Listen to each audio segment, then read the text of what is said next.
नमस्कार मित्रों, शेयर बाजार में सप्ताह के प्रथम दिन तेजी वापस लौटी है। यानी कि बीते सप्ताह में देखा जाए तो 6 दिन की तेजी को ब्रेक लगी थी फ्राइडे को। उसके बाद आज मार्केट में तेजी वापस लौटी है। नया बाइंग देखा गया है नीचे लेवल पे, इसलिए मार्केट का सेंसेक्स आज 329 पॉइंट प्लस में बंद रहा है। निफ्टी भी 97 पॉइंट प्लस में बंद रहा है। आज खासकर देखा जाए तो आईटी और पेपर सेक्टर के स्टॉक्स में नया बाइंग देखा गया और अच्छी तेजी मार्केट में देखने को मिल रही है। तो मित्रों, आगे वाले दिनों में मार्केट का ट्रेंड कैसा रहेगा? दूसरा ये भी है कि भी मार्केट में ये तेजी आज आई है तो ये कितनी टिकेगी या कितनी आगे बढ़ पाएगी। और तीसरा क्वेश्चन मेरा ये भी है कि डोनाल्ड ट्रंप ने 25% का जो अतिरिक्त टैरिफ लगाया है, उनका जो अमल होने वाला है वो 27 को होने वाला है, 2 दिन बाद होने वाला है। तो उसका प्रभाव क्या पड़ेगा? और ग्लोबल रेटिंग एजेंसी फीच जो है, उन्होंने इंडिया के भारत के जीडीपी ग्रोथ का अनुमान लगाया है, उन्होंने रेटिंग दिया है। तो वो क्या है, उसके बारे में हमें ये वीडियो में डिस्कस करना है। और हाँ, टेक्निकल लेवल्स के बारे में भी बताएंगे कि भी आज मार्केट का जो क्लोजिंग आया है तो मार्केट का रुख कैसा रहेगा। तो ये सब बातें आज के वीडियो में करेंगे, तो ये वीडियो को आप अंत तक देखिएगा। मित्रों, इन्वेस्टिंग ए टू जेड में आपका स्वागत है। मैं भरत पंचाल। सबसे पहले सप्ताह के प्रथम दिन सोमवार को सेंसेक्स और निफ्टी के उतार चढ़ाव पर नजर डालते हैं। तो आज बॉम्बे स्टॉक एक्सचेंज का सेंसेक्स 81,501 के ऊंचे लेवल पे खुला और शुरू में थोड़ी मुनाफा वसूली देखी गई। तो 81,364 का दिन का लो बनाया और वहां से नई खरीदारी आने से वो बढ़कर 81,799 का हाई बनाया और ट्रेडिंग सेशन के अंत में 81,635.91 का क्लोजिंग आया, जो फ्राइडे के मुकाबले देखा जाए तो 329.06 की बढ़त दिखा रहा है। नेशनल स्टॉक एक्सचेंज का निफ्टी इंडेक्स 24,949 के ऊंचे गैप में खुला, गैप अप ओपनिंग हुआ और शुरू में वो घटकर 24,894 का लो बनाने के बाद नई खरीदारी के चलते वो बढ़कर 25,000 का बहुत इंपॉर्टेंट लेवल है, 25,000 का लेवल क्रॉस करके 25,021 का हाई बनाया और ट्रेडिंग सेशन के अंत में 24,967.75 का क्लोजिंग देखा गया है। फ्राइडे के मुकाबले निफ्टी 97.65 का बढ़त देखने को मिल रही है। मित्रों, सेंसेक्स और निफ्टी बढ़े हैं, लेकिन निफ्टी बैंक निफ्टी जिसको बोलते हैं वो 10 पॉइंट माइनस में क्लोजिंग रहा, 55,139। तो मित्रों, आज सेंसेक्स और निफ्टी की बढ़त फिर भी आज एडवांस डिक्लाइन रेशियो नेगेटिव रहा है। तो ब्रॉड बेस देखा जाए तो मार्केट का ट्रेंड आज वीक है। तो आगे देखते हैं, आज के टॉप गेनर और टॉप लूजर्स पर नजर डालते हैं। तो आज के टॉप गेनर्स है Infosys, TCS, HCL technology, Wipro and Hindalco. आपने नोट कर लिया होगा कि 5 टॉप गेनर्स में 4 कंपनी जो है वो आईटी कंपनियां हैं। आज के टॉप लूजर्स है Adani Enterprise, Apollo Hospital, Nestle, BEL BEL और एसबीआई लाइफ। तो मित्रों, हम आज के बाजार की पहले बात कर लेते हैं कि 6 दिन की गिरावट में फ्राइडे को तेजी को ब्रेक लगा था, लेकिन आज तेजी वापस लौटी है। आज देखा जाए तो आईटी स्टॉक्स में काफी अच्छा बाइंग देखा गया। जो निफ्टी आईटी है वो 839 पॉइंट बढ़त के साथ बंद हुआ है, जो कि 2.37% की तेजी दिखा रहा है। बहुत बड़ी तेजी है, 2.37% की। और आज रियलिटी, मेटल, फार्मा, ये सभी सेक्टर में नया बाइंग से मजबूती देखने को मिली है। आज पीएसयू बैंक, एनर्जी के स्टॉक्स में मुनाफा वसूली देखी गई, तो ये प्रेशर में रहे, दबाव में रहे। मंथली एक्सपायरी का ये वीक चल रहा है, मंडे से आज से शुरू हुआ है। गुरुवार को 28 तारीख के गुरुवार को ये सितंबर महीने की जो एफ&ओ है वो फ्यूचर समाप्त हो जाएगा कॉन्ट्रैक्ट, तो गुरुवार को ये होने वाला है। मंथली एक्सपायरी भी है, तो मार्केट का ट्रेंड आज अच्छा रहा है। फिर भी मित्रों मार्केट में सतर्कता तो बरती हुई है। तो आज हमने काफी सारे आज के मार्केट की बात करें, काफी सारे न्यूज है, उसके बारे में बारी बारी हम डिस्कस करते हैं। तो सबसे पहले 30 सितंबर से निफ्टी 50 में बड़ा बदलाव होने जा रहा है। निफ्टी 50 में जो इंडेक्स है उसमें से का देखा जाए तो इंडिगो और मैक्स हेल्थ केयर, ये दो कंपनी की निफ्टी 50 में नई एंट्री होने वाली है 30 सितंबर से। हीरो मोटो और इंडसइंड बैंक उनकी वो बाहर चले जाएंगे निफ्टी 50 से, और दो नए आ जाएंगे, इंडिगो और मैक्स हेल्थ केयर। तो निफ्टी 50 पर उनका वेटेज पड़ेगा 30 सितंबर से।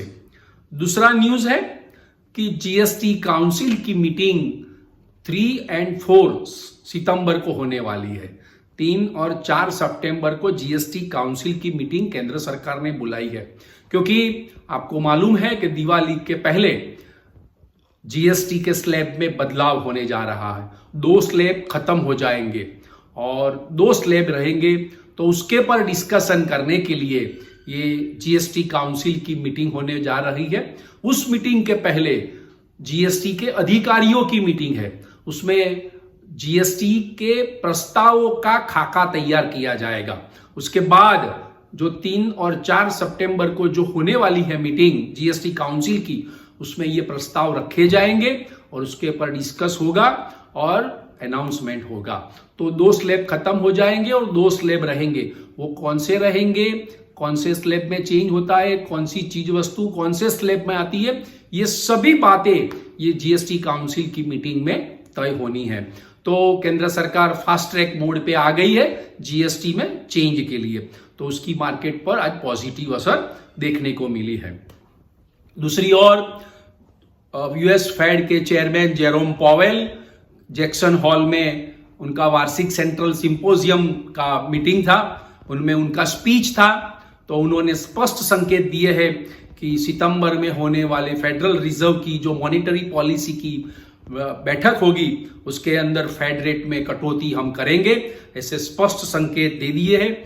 उन्होंने कहा है कि नौकरियों में गिरावट का खतरा बढ़ा है, कर्मचारियों की सप्लाई और डिमांड दोनों घटी है, टैरिफ का असर जो है वो कंज्यूमर प्राइस इंडेक्स पर दिख रहा है और महंगाई बढ़ने के आसार भी दिख रहे हैं। इसीलिए हम सितंबर में फेड रेट में कटौती करने जा रहे हैं। तो ये भी बात है। और ये उनका आने के बाद वॉल स्ट्रीट में डाउ जोन्स है वो 846 पॉइंट की बढ़त के साथ 45,631 पे क्लोजिंग आया, जो कि नया हाई बताया है उन्होंने। 52 वीक हाई डाउ जोन्स पर क्लोज रहा। नेस्डेक भी 396 पॉइंट प्लस में बन रहा, 21,496 पे क्लोज रहा। यानी डाउ जोन्स और नेस्डेक में काफी अच्छी तेजी देखने को मिली है फेड रेट कट के वजह से। और दूसरी ओर हमने वीडियो की शुरुआत में बताया था कि inter global rating agency Fitch ने ये फाइनेंशियल ईयर 2026 का चल रहा है, उसमें जीडीपी ग्रोथ का अनुमान उन्होंने 6.5% बढ़कर लगाया है। तो 6.50 जीडीपी ग्रोथ का अनुमान लगाया है। उन्होंने कहा है कि फिस्कल डेफिसिट जीडीपी का 4.4% रहने का संभावना है और 2027 फाइनेंशियल ईयर में फिस्कल डेफिसिट घटकर 4.2% रहने की संभावना है। और फीच ने माना है कि ट्रंप की टैरिफ की अनिश्चितता से आर्थिक अनुमान प्रभावित हो सकता है, और लेकिन उन्होंने बताया है कि भारत केंद्र सरकार जीएसटी के रिफॉर्म कर रहा है तो ग्रोथ का जो बाधा है वो कम हो जाएगा। और उन्होंने कहा है कि जीएसटी का रिफॉर्म होगा तो लोकल डिमांड निकलेगी, इकोनॉमी में पैसे घूमेंगे, पैसे की लिक्विडिटी आएगी मार्केट में। तो ये अच्छा कदम माना गया है फीच के रेटिंग एजेंसी से। तो फीच ने भारत का जो रेटिंग है वो स्टेबल आउटलुक के साथ BBB- बरकरार रखा है। ये इंडिया के लिए या भारत की इकोनॉमी के लिए बहुत बड़ी न्यूज है और इसका आज मार्केट पे पॉजिटिव असर देखने को मिला है। अब देखते हैं मित्रों कि अगले वाले दिनों में, सॉरी हफ्ते तो ठीक है, लेकिन अगले दिनों में मार्केट का ट्रेंड कैसा रहेगा। देखो 2-3 नेगेटिव फैक्टर भी है, 2-3 पॉजिटिव फैक्टर भी है। पॉजिटिव फैक्टर तो मैंने आज गिना दिए, लेकिन नेगेटिव फैक्टर है 27 सितंबर से 25% की ट्रम्प टैरिफ, जो अतिरिक्त टैरिफ लगाई है उसका लागू होने वाला है, अमल होने वाला है, उसका जीडीपी पर असर होगा। और ये 25% तक तो कोई दिक्कत नहीं थी, लेकिन अब अतिरिक्त शुल्क लगाया जाएगा तो अमेरिका के साथ जो भारत का एक्सपोर्ट होगा वो प्रभावित होगा और इंडियन इकोनॉमी और इंडियन जीडीपी पर उसका नेगेटिव इंपैक्ट रहने वाला है। तो ये एक नेगेटिव रीजन, बहुत बड़ा नेगेटिव रीजन था। और हाँ, टेक्निकली देखा जाए तो मार्केट रेंज बाउंड हो चुका है। मार्केट में मैंने शुक्रवार के वीडियो में भी बताया था कि निफ्टी जो है वो 25,000 से लेकर 100 और 5,100 से लेकर 24,500 के लेवल के बीच के दायरे में 3-4 महीने से घूम रहा है। किसी की तरफ किसी लाइन नहीं दिख रही है, मार्केट कोई ब्रेकआउट नहीं दे रहा है। इसलिए मैं आज बहुत 2 इंपॉर्टेंट लेवल दे रहा हूं आपको। आप तेजी करना चाहते हैं तो ये 2 स्टॉप लॉस रख के तेजी कर सकते हैं। निफ्टी में 24,800 का सपोर्ट लेवल रख के आप तेजी कर सकते हैं अगर आपको तेजी लगती है तो। अगर आपको मंदी लग रही है, मार्केट में कमजोरी दिख रही है, तो आप 25,100 का रेजिस्टेंस लेवल रख के आप कुछ भी बेच सकते हैं। ये 2 रेंज बाउंड मार्केट है, 24,800 और 25,100। ये 2 लेवल जो है वो बहुत ही इंपॉर्टेंट है और जिस तरफ मार्केट जाएगा उस तरफ मार्केट की चाल बनी रहेगी, ये आप लिख लेना। और हाँ, बैंक निफ्टी मुझे टेक्निकली काफी वीक लग रहा है। अगर बैंक निफ्टी 25,100 के लेवल को नीचे से तोड़ता है तो बैंक निफ्टी में ज्यादा कमजोरी देखने को मिल सकती है। अगर मार्केट में तेजी हुई और ऊपर में देखा जाए तो बैंक निफ्टी 55,750 का लेवल अगर क्रॉस करती है तो बैंक शेयरों में अच्छी तेजी देखने को मिल सकती है। मार्केट रेंज बाउंड है, इसीलिए मैं बहुत क्लियर नहीं हूं, इसीलिए मैंने आपको 2 लेवल दिए हैं और ये 2 लेवल बहुत ही इंपॉर्टेंट रहेंगे। तो मित्रों, आज के लिए इतना ही। काफी सारे न्यूज का एनालिसिस हमने कर दिया है और ट्रम्प का टैरिफ का तो असर होने वाला है, इसका भी डिस्कशन कर लिया, फीच का रेटिंग वाला कर लिया। तो आज के वीडियो की इंफॉर्मेशन अगर आपको पसंद आई है तो आप इस वीडियो को लाइक्स कीजिएगा, शेयर कीजिएगा, कमेंट्स कीजिएगा और सब्सक्राइब कीजिएगा। सब्सक्राइब करेंगे तो मेरा वीडियो आपको सबसे पहले मिल जाएगा। और हाँ, लास्ट में शेयर बाजार में जो निवेश होता है वो जोखिमों के अधीन होता है। Thank you very much friends, bye.